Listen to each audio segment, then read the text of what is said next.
Welcome back to Entrancing Facts or Fictions. Get ready for a story that's both fascinating and disturbing. Today, we're unraveling the strange case of the dancing plague. In the sweltering summer of 1518, the city of Strasbourg was struck by a bizarre epidemic. People uncontrollably danced themselves to exhaustion and even death. This strange phenomenon, known as the dancing plague, remains one of history's most perplexing mysteries. Imagine a city gripped by an unstoppable urge to dance. People collapsing in the streets, not from heat or illness, but from sheer exhaustion as they compulsively dance for days on end. This wasn't a party, it was the dancing plague of 1518, a historical enigma that continues to baffle experts. Strasbourg in 1518 was a city under considerable strain. The region had suffered from famine, disease, and economic hardship. Superstition and religious fervor were rampant, and people lived with a constant awareness of the fragility of life. It was in this environment of anxiety and uncertainty that Frau Trophia began to dance. Her initial movements were seemingly spontaneous, but they quickly escalated into a frenzied, uncontrollable jig.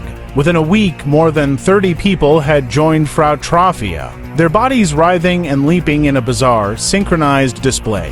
As days turned into weeks, the number of dancers swelled to hundreds. The streets of Strasbourg became a macabre stage filled with men, women, and children caught in the throes of this inexplicable compulsion. The city authorities were at a loss. Initially, they believed that dancing was a sign of divine displeasure, a punishment for the sins of the people, seeking to appease the heavens. They organized religious processions and prayer meetings. However, the dancing continued unabated. Then, advisors suggested a different approach. If the people were compelled to dance, perhaps they should be allowed, even encouraged, to dance it out of their systems. The authorities constructed a stage in the town square, hired musicians to provide a constant stream of music, and even paid for professional dancers to join the throng, hoping to lead the afflicted to a point of exhaustion and recovery. But the cure proved to be a disaster. The continuous dancing under the sweltering summer sun took a horrific toll. People collapsed from exhaustion, their bodies battered and bruised. Some suffered strokes and heart attacks. Others simply died of sheer physical strain. The city's death rate soared, and the dancing plague took on an even darker, more sinister hue.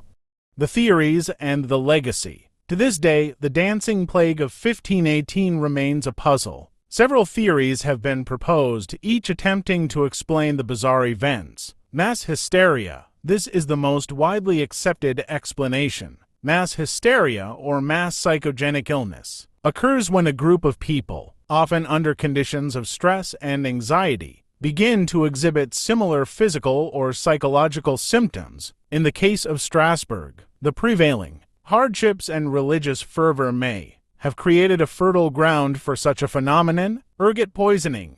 Ergot is a fungus that grows on rye and other grains. When ingested, it can cause hallucinations, convulsions, and other neurological symptoms. Some researchers believe that the dancers may have been poisoned by ergot-contaminated bread, leading to their frenzied movements. Religious cult. Another theory suggests that the dancing was a manifestation of a religious cult or sect, engaging in ritualistic behavior. However, there is little historical evidence to support this claim. Whatever the cause, the dancing plague of 1518 left an indelible mark on the collective memory of Strasbourg. It serves as a chilling reminder of the power of the human mind, the fragility of the human body, and the strange, inexplicable forces that can sometimes shape human history. The dancing plague of 1518 serves as a chilling reminder of the power of the human psyche and the potential for mass hysteria, whether caused by religious fervor, ergot poisoning, or a combination of factors. The dancing plague remains a haunting and unforgettable chapter in history, a testament to the strange and sometimes terrifying depths of the human experience. Thank you for watching.